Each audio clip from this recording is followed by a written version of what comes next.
Hi, this is Deanna Kosaraju, founder of Global Tech Women. I am happy to present a great panel, Why Too Few Women at the Top? The Leaky Leadership Pipeline. This is going to be a great discussion about the state of women in technology and in leadership in India and beyond. So with that, I'd like to hand this over to the panel. Just a couple of housekeeping items. Please use the chat session over on the right-hand side to network with one another. And if you have any questions, use the question box below here so that way I can feed those questions to the panel when they're ready for questions. And the session here will be available for viewing the recording 30 minutes after the session ends, so that if you want to share this with friends or colleagues, we would appreciate you doing that. And also, if you have any feedback about this session or any of the sessions here at Voices, you can either email me at deanna@globaltechwomen.com, post on our great Facebook group.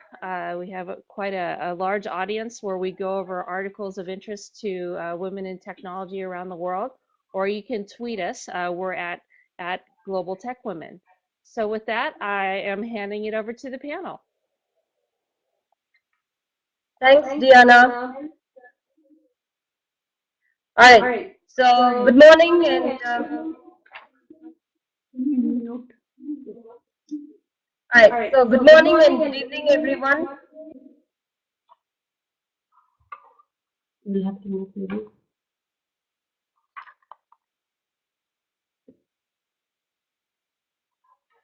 All right. I hope this is better now. You're a mute. Disconnect the wire. All right. So, good morning and good evening, everybody. Our topic for today is why too few women at the top position in an organization? Why is the leadership pipeline so leaky when it gets to women? I'm also privileged to be among an esteemed set of panelists, and let's go with the introductions. Uma? Hello, I'm Uma Ranjan. I am currently a principal scientist at Philips Research, and I have been associated for over 20 years in both academia and industry. And I see this problem coming over and over again, that we have too few women at the top. And I think as a woman who has been through the system, who has struggled against the system in some sense, I'm very passionate about this topic, and I'm happy to share my views with my other panelists and the people listening. Sushma, do you want to go? Yeah, so I am Sushma Katirala. I am a senior manager at Intuit. I lead the CTO mobile group. The reason this topic is important for me is I strongly believe that we need to have more women on the table where decisions get made, simply because I think that will lead us to a better tomorrow. I think women are very important for the overall economy of the world. So this is a topic which is which I'm very passionate about. Pallavi, do you want to go? Over to you.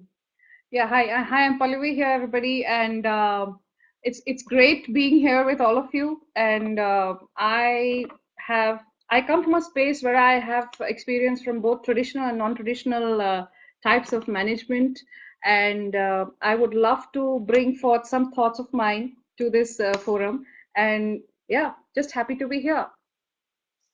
All right, so my name is Lata Uttam, and I work as a senior release manager with Dell in the enterprise server groups on the system management software division. This topic on a leaky leadership pipeline for women is very close to my heart.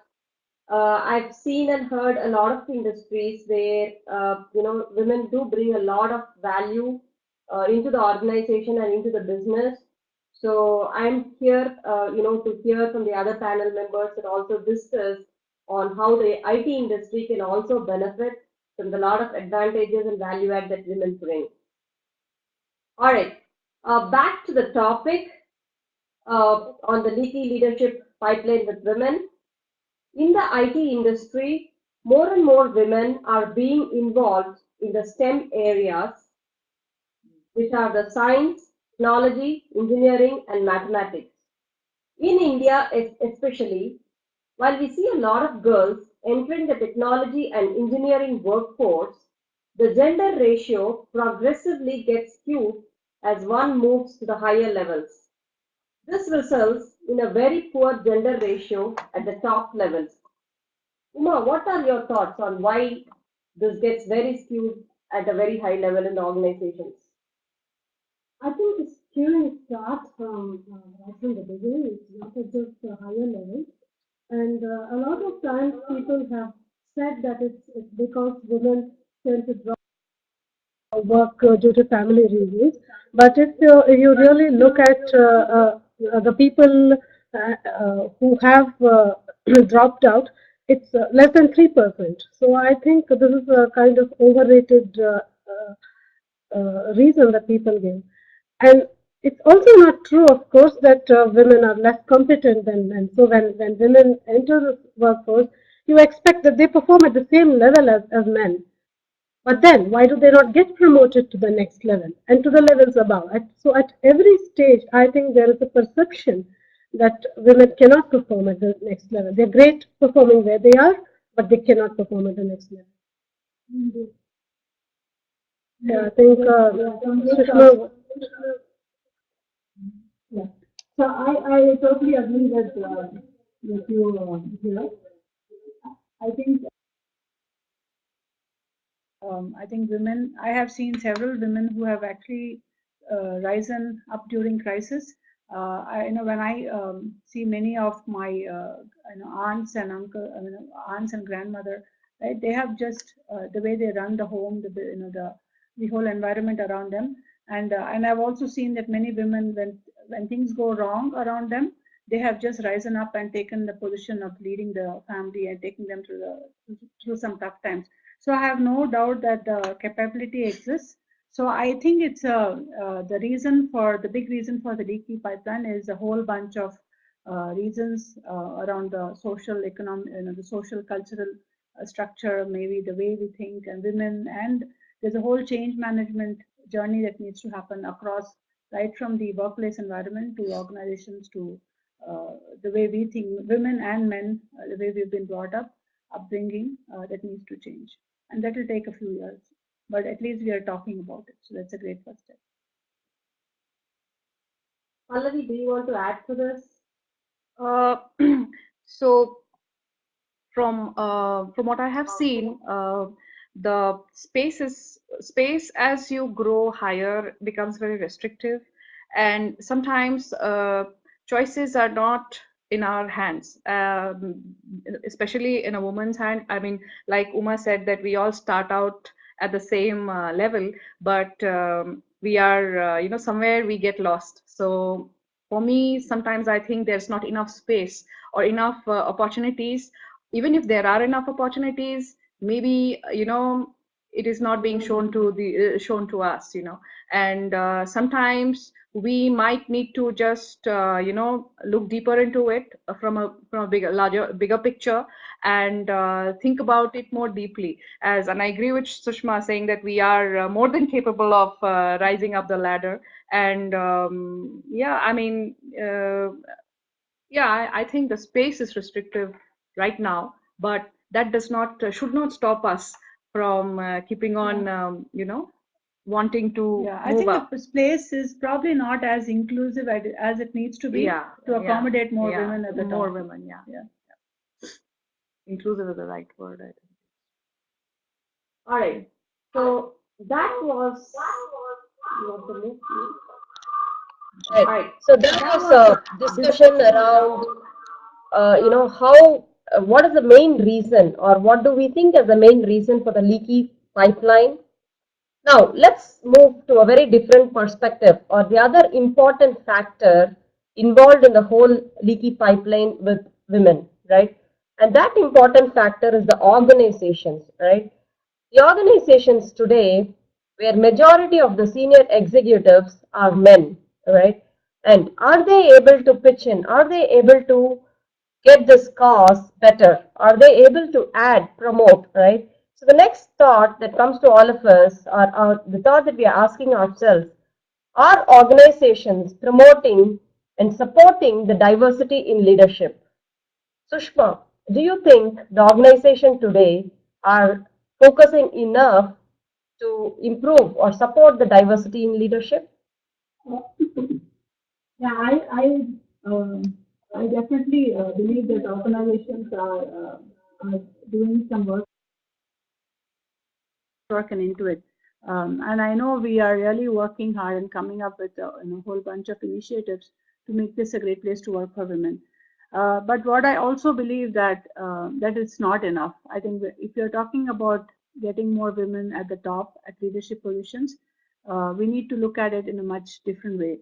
Right? We have to look at obviously growing in-house talent to leadership positions, but we also have to stop having this cookie cutter approach for the positions. It's not about trying to fit, it's no longer about trying to fit a round peg in a square hole, but it's actually trying to find space for different kinds of people at the top. So I personally think that organizations are they're talking about it, but we need to be, they need to be more making space for all kinds of people.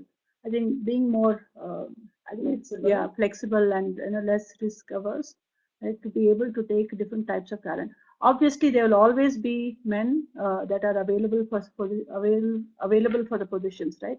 But this is a choice that they have to make, and I think they have to be open to that. Good points, Sushma. Uma, do you want to add to that?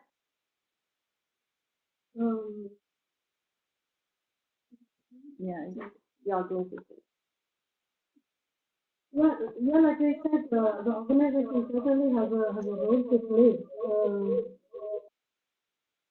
The reason that capable people do not see an opportunity of coming up. But it's also true that we have to live with this current situation and not feel victimized by what the organization is doing. And so this has also been my experience, that I'm very different from actually the rest of the people in a workforce that's predominantly a bachelor's degree holder, both men and women. I come with a postdoc, and this is sometimes very different. So organization has to understand the value that I bring in. But that said, they have to go out and actively support not just me, but people who are different in many way, minorities in every way. So maybe, Pallavi, would you like to say something on this? yeah. So my question here to everyone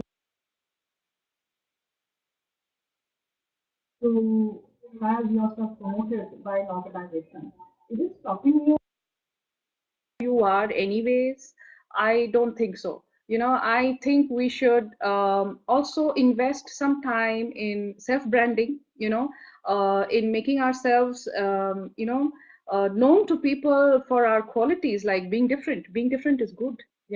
I mean, being different is unique, and that's the key, the leverage point that you bring to an organization. And that's a great thing to brand yourself with, that you are different. And I'm sure that organizations will have women at the top because we are different from everyone, and they will have men also at the top. So firstly, I don't think so that I think generally organizations do try to kind of bring in an equality where they give some programs to everybody, and but I wouldn't wait for it. I would rather brand myself with what I have, what qualities I bring, and how impactful I am in my business of managing my my people, the work around me, and the department that you handle, everything. So don't stop and don't wait for it. My message is that go for it anyway, and I think that will yield great results. But I think I would like to add that it is not a one-man show, and we do need the organization's support. And that's where I think there needs to be a very solid handshake between the three the three aspects. The first is the self, the organization, and then all the people, the network around you. So there's a beautiful cohesive the circle, which makes not only it makes all the people in the organization, especially since we're talking about women, especially the women, grow, very productively.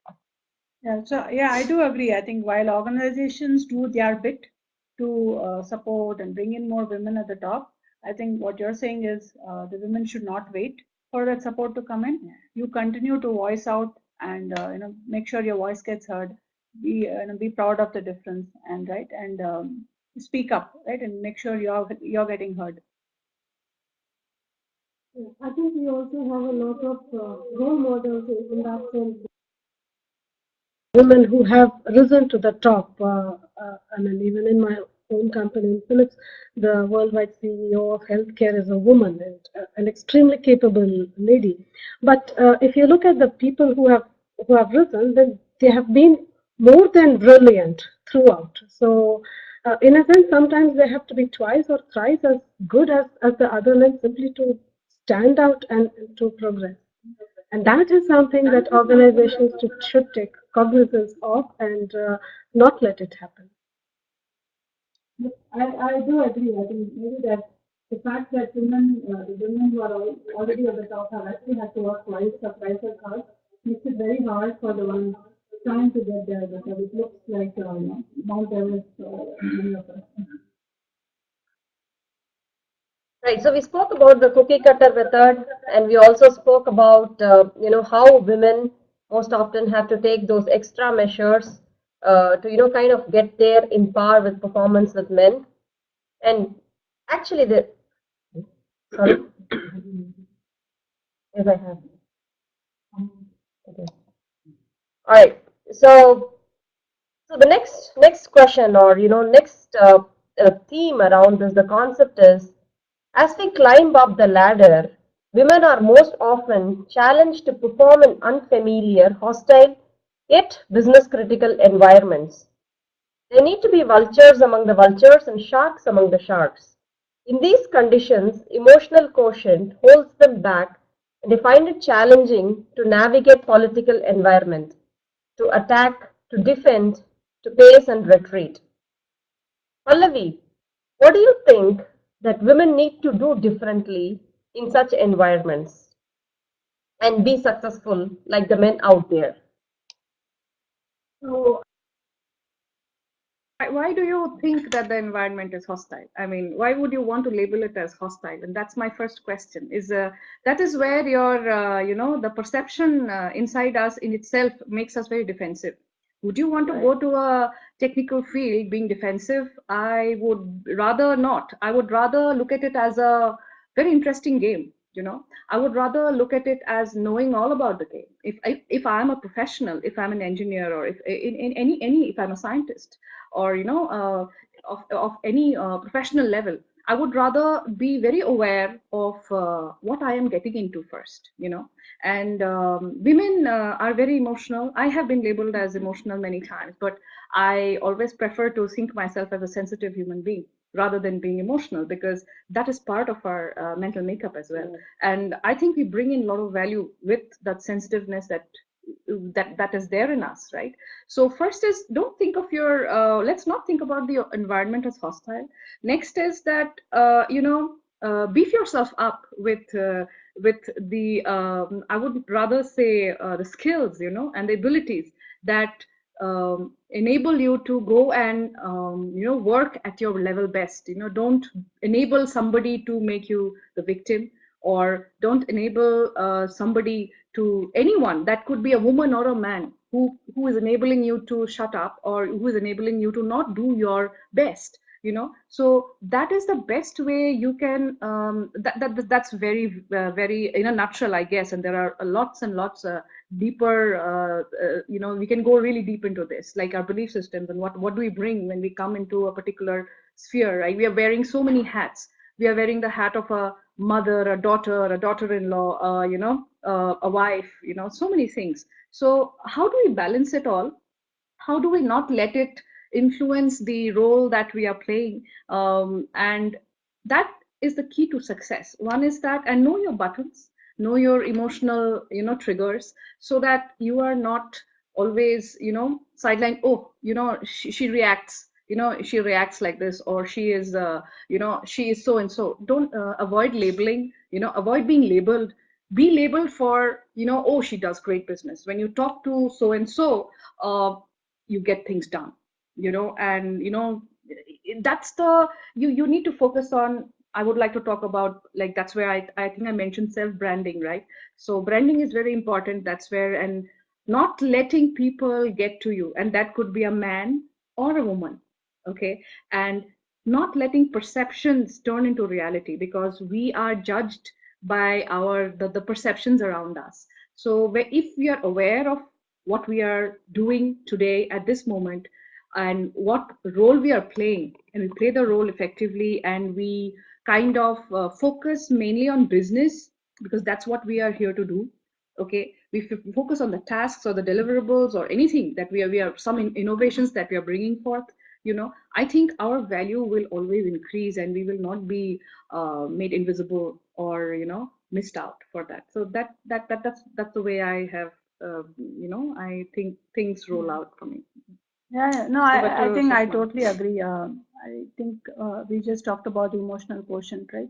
So I think for women, so what we're talking about is for women to going to the top. It actually means taking up more responsibility, right? You have, probably a bigger organization, a large number of people that you are accountable for, and you're taking care of larger set of products. So I think it's very important for women to spend more time on growing their leadership skills. It's not selfish to be focusing on yourself. I think it's important to understand the strengths that you bring in and understand your gaps and work on those areas. I find, I think I always feel that I'm so comfortable at this level. Do I really need to grow? Right. So there's this lethargy which is kind of pushing me from going to the top. But I always, every day I wake up and tell myself that it's, I love working. I love the work I do. I also love, the family part of things, bringing up my children, making sure they're successful. So I tell myself every day that it's not about this or that, it's about both. And I have to make it both work, and I have to find both of them have to be fulfilled, right, at some point in time. So it's, I think, being able to give 100% to both these jobs, which are both important to you. And I think that requires really building your own self, right? A lot of self reflection, building your leadership skills, right? Understanding yourself a lot more. So I think investing time in yourself is what I would advise that more women need to do to really grow to the top. And another thing, take on too much on themselves and try to do almost everything by themselves. And they should probably realize that it's not a crime to take help of others.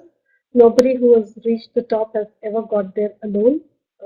They need the help and support of people around, and they should not feel guilty about asking for support, including asking for mentorship. There is sometimes a hesitation among younger men to mentor women, but if you find people who are more senior, they have usually seen all flavors of people, and those are much better people to identify as your mentors. And networking is really the key to be noticed, to move up the ladder. And if people are hesitant to do a face-to-face meeting of people, then there is social media that's becoming extremely popular, and this can be used quite effectively. There are a lot of companies which have internal social media where you can post and make your expertise become known. So that's also, and I think periodically, like Sushma said, you have to take stock of your career, see whether you're really going where you want to, and be bold enough to make those, say, parallel shifts if necessary to get to the top. Yeah, so I think we'll just point, right? So you talked about mentoring. I just realized that there's a lot of papers that being published, or I think the material that's coming out saying that to grow to the top, you need more sponsors than mentors. Right. So I think what it's coming to is having mentors is great, but also start building, a fan club or people who really believe in you, and preferably people who are at higher influence, at a position of influence, because these are the I think these are the leaders who can really take you forward, right? Creating sponsors for yourself, which all comes back to the same things, is that speaking out more, being at the right place. I think voicing your opinions on how products need to be developed, or strategies at the right place in front of the right people, right? Eventually someone will hear you and start becoming your sponsor, right? And that person will be talking about you, and automatically that creates the whole set of opportunities that we're talking about, which is missing on the top, right? So I think you need to start creating a pool of people who believe strongly in you, and that will happen partially through mentors and networking. But we need to be, I think, putting in some amount of effort into it. So networking, yeah, that's what I would like to talk about, networking, because we are most of us actually we do not like to. Okay, I do not. I don't know about others, but I don't like to talk to a large group every time. Have conversation to 10.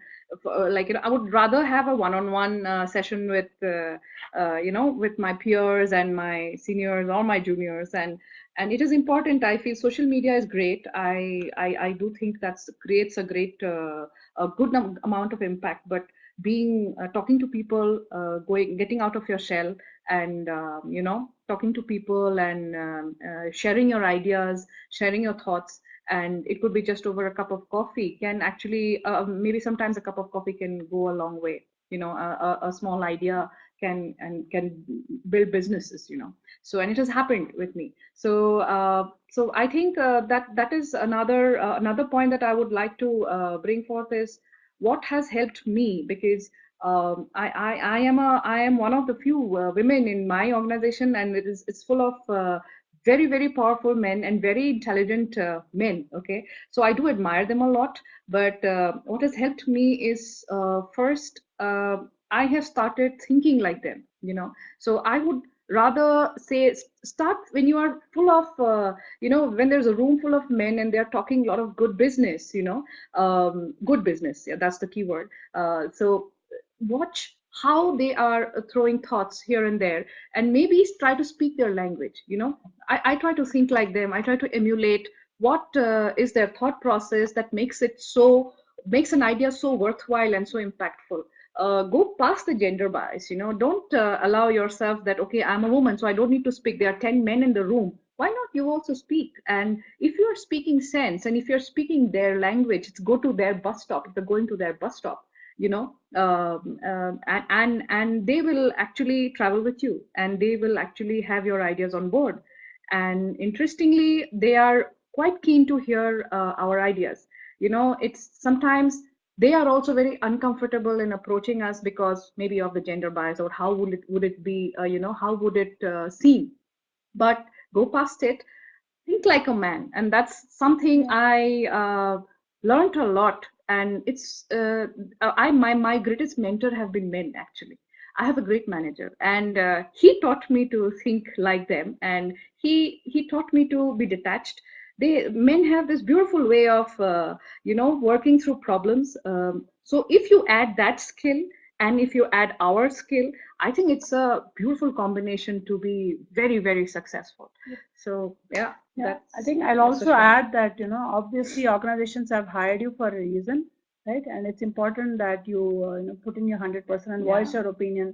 Obviously, they've hired you for the unique skills that you bring to this table, right? You might as well, bring it out and make a difference in the company. Right. So one more point that comes to my Mind hearing all these discussions, right?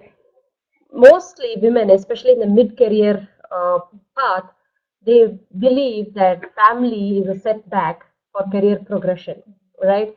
And people they're skeptic about taking career breaks. Do we have any thoughts about how family influences or, hinders a career progression, or what does it take to take a break? Does it impact us? Does it any thoughts around that?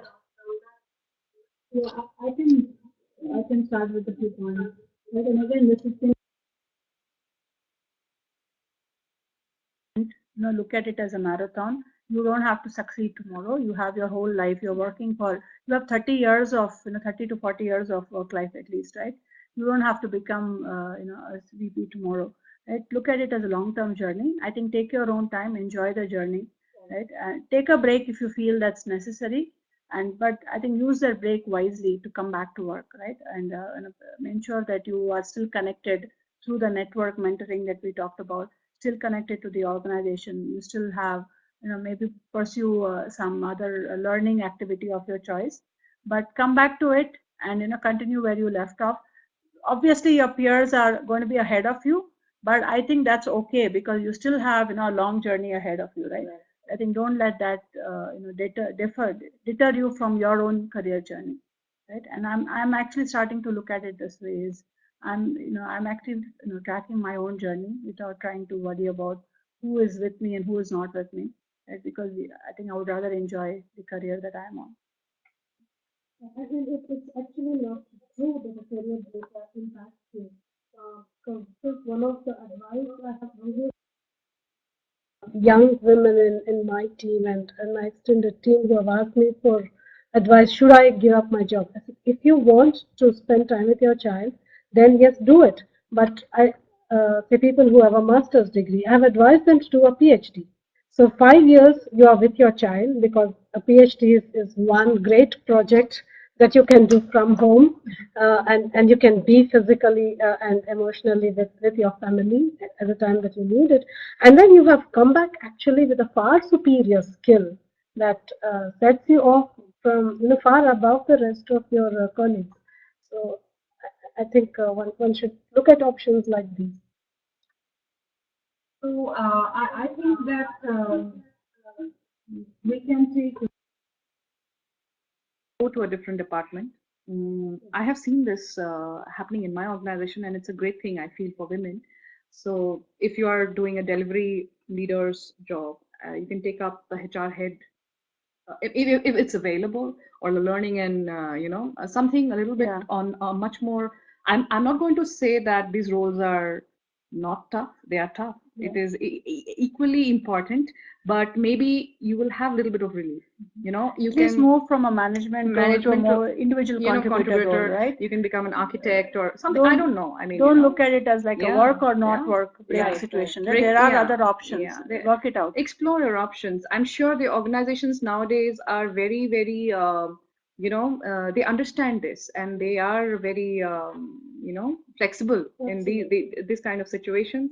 And I have also seen that if you have a lateral experience, and that is a personal experience as well. If you have a lateral experience, your uniqueness always goes up.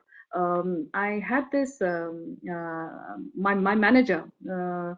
She always told me that never fear if you're taking lateral, because I thought I lose out something on the way because I was doing something, and there's no, it will always add to your experience, and the more you know, the better, and you will always have a different exposure. You will always have the maturity to build the same role in a much better way. So yeah, break or no break, be smart about it, I guess, and map it out. Right. I think we have a great discussion, on all the relevant topics regarding. Yeah, that was a great discussion. In the leadership pipeline. And if I have to wrap up all that our excellent panelists discussed, we started off with perceptions about women not being able to do, and how the cultural and social factors add to this, how to tap opportunities and not look upon another individual or a system or your own organization, but how we all have to up level and take it in our stride and tap opportunities as they come instead of waiting for one or expecting that somebody else will come and land it for us. And we also had a discussion around growing in-house talent and how to stop cookie cutter approach and be a little more flexible, accommodative for situations, people. And we also talked about how women are excellent strategists, and the industry must definitely make use of the value add and the strengths that we all possess, because we also manage home, and that only we can bring all that talent and skill back to work and vice versa. We also touched upon the organizational support, self-branding, networking, and how women need to take more efforts than men most often. And Pallavi brought an excellent point that we should not treat our environment to be a hostile one. Instead, take things in our stride, treat work like all fun, game, and play, and enjoy it, and constantly keep pushing yourself. Balance, take help and support. Excellent points around mentoring, sponsoring, and Sushma summed it up very well. Like, work your career like a marathon and not like a sprint. Do not live for the day. There's a long way to go. So let's not constantly compare ourselves with our peers. Let's manage our situations. And like Uma said, take a balance and balance the whole work and life, and that's how we reach there, in a course of time like a marathon. So that's pretty much what all of our experiences brought, and we could consolidate over the session. I would really like to open the floor for questions around this topic that the audience have, so that our panelists can answer that and elaborate.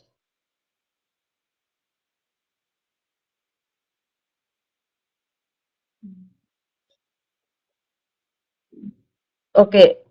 The first question is, there was a panel earlier that said that the reason women have not advanced is the women themselves, that men support our advancement. Do you agree? You want to take that? Yeah. No, I do not.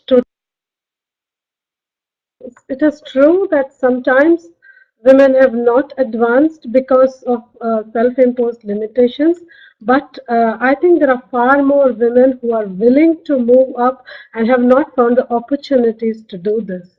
Although the system organizations are getting supportive, they are certainly not doing enough, which is why you see uh, ambitious women not making it to the top. Ambitious and capable women not making it to the top. Yeah, and also I think we just discussed when we discussed today, women actually drop off due to family reasons, right? Right. So we are saying that many women are dropping off because of other reasons, that they are not able to survive in the environment. So I don't agree that I do agree that I think women, I think the way we have been brought up, our upbringing has created some guilt factor and some self-imposed class ceilings which we need to break. No doubt about it, that women need to break the barrier that that we cannot be. We have our own perceptions. We need to break those barriers and go up to the top and learn to prioritize, right, and give up, take help, all of that. But I also think that the environment right now is not very inclusive and supportive to getting more women at the top, right?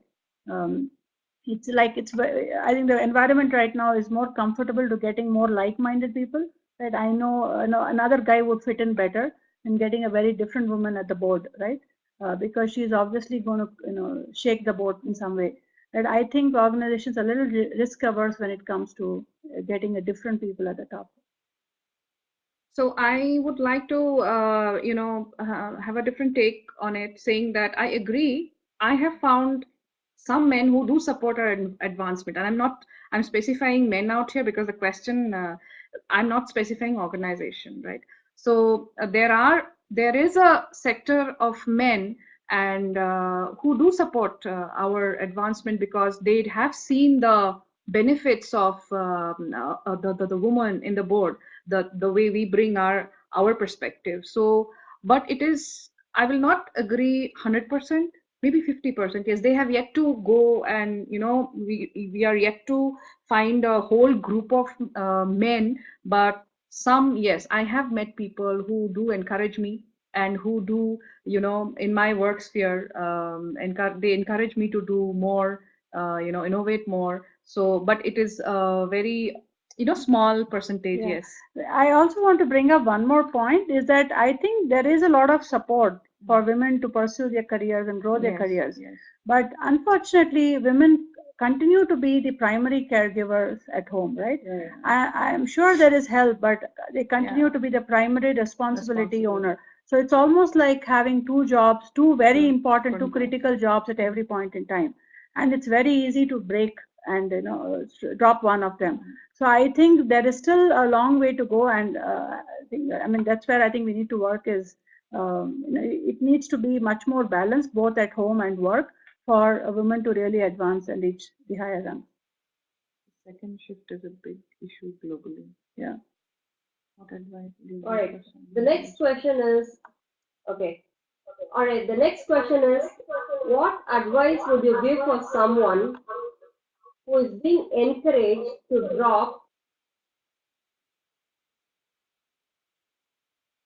Take on on motivating somebody who's dropping and we don't want to do?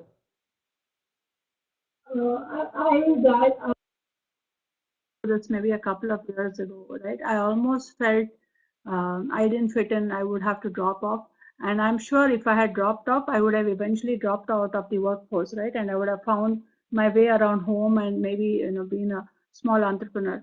But I think what really helped me is a resilience and persistence, right? Not giving up, right? If one person did not believe, find two other people who believes in you, who finds, who is able to listen to you and finds you. So I would encourage is don't give up, right? I know it sounds very cliched, but really this has worked for me is that persist, right? I felt I did the right thing is I think continue talking to the upper management, other leaders who you think are more approachable, explain to them, find others who listen to you and persist. And I'm sure if you, I'm sure, just like in life, right? Career is never going to be a straight, nice ladder that goes up, right? I'm hearing right now it's like a obstacle course, right? You are going to face blocks, right? Just figure out how to get past it. Then again, the way gets smooth. And frankly, that's how it's been, right? All the time. There is 1 year is great, 2 years is again, you face some issues and then you work past it. Think of it as like a game, right? I'm beginning to feel like that is. Think of it as an obstacle course. You figure out a way around that particular problem. The way gets smoother. Yeah. So I can give another. I have seen some cases where they did drop off because of non fixable issues, like there's a really sick person to take care of, and But what I would say that if the context is very serious, maybe we can think about giving them paid unpaid time off or something like that, and welcome them back once they are find out what's the actual problem. I would rather go find the actual what is bothering that person so much. Is it a corporate issue? Is it a technical or a management issue, or is it something very personal? And try and counsel that person the best way you can. I have had failures where I have had people dropping off, but the reasons were really serious. So we have to look at both sides of the coin. Yeah, and frankly, I'll add one more point here is if you're dropping off, right, because of certain reasons, your manager support or some reasons in the environment, the good news is there are 10 other companies who are willing to hire you. I've seen people who dropped off and they found a job immediately. So I think it's really the organization's loss, right? If they are not able to fit you into the company. So I think if you really feel you can't make it happen, right? If this place is not the job or the place is not right for you, find another job. There's plenty out there. Right? And I think it's also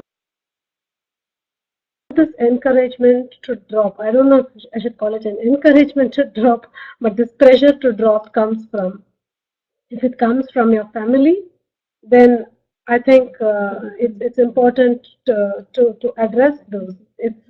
It's always possible to find some substitute support that can help things out. So I think at that point of time, women should look at it dispassionately. What if a man was in my position? What if my husband was in my position? How would this be managed? If this would be managed by, say, hiring a nurse for a sick person, then those options should be open for women also. And if you really find it difficult to oppose such pressure at home, then I think it is very important to seek support from your mentors and senior people at the office who can also help you out, or even senior women who have been through situations like this. They can help you. But it's important to build your support structure at home. It's not only so that you don't drop out, but it also you cannot do everything by yourself. Right, and the whole career is like a big marathon, right? We don't need to worry about this sprint, and you know it's okay to ease out a bit, and because you have a long marathon to go. I'll add one more thing to what you mentioned just now is that depends to help to the family, you know, to help telling your family why you work, right? It doesn't have to be all the time, right? I tell my daughter, right, why I need to work, why does she get all these great toys, or you know, I think my mother-in-law understands why it's important to be financially independent. So I think the more, it's not like you get a ready-made family who's going to support you from day one. You have to really coach. It's like a, you know, you have to coach your family to start understanding why you work, right, and what's the value you bring in. It takes a long time, but I think that's something you have to do parallelly while you work on your, you know, actual work and career, right? So I think that understanding, the family needs to understand why you work, right, and what's the difference you're making to the family. Yeah. And it's just a perception that only women. So I think men also have equal problems or more, and yeah, they manage, and you know maybe we feel that we have an option to drop out, or it's easier for us to cite family reasons, whatever reasons, and drop out. We tend to take that path, and that's where, like she said, right, the persistence and confidence, and hold on the threads and keep going. Yeah. Any other questions, Diana? We have.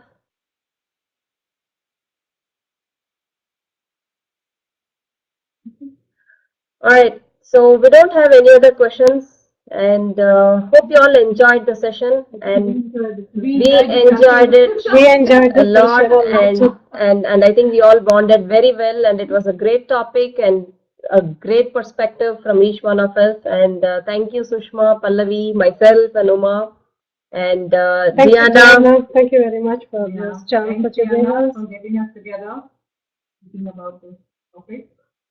And thank you so much. Thanks so much to all of you. That was a great panel. Very, And thanks to all the audience. Thank you. All right. Thank you. Bye-bye. Thanks, everybody. And thank all the audience for listening to us patiently. Thank you. Bye. Bye.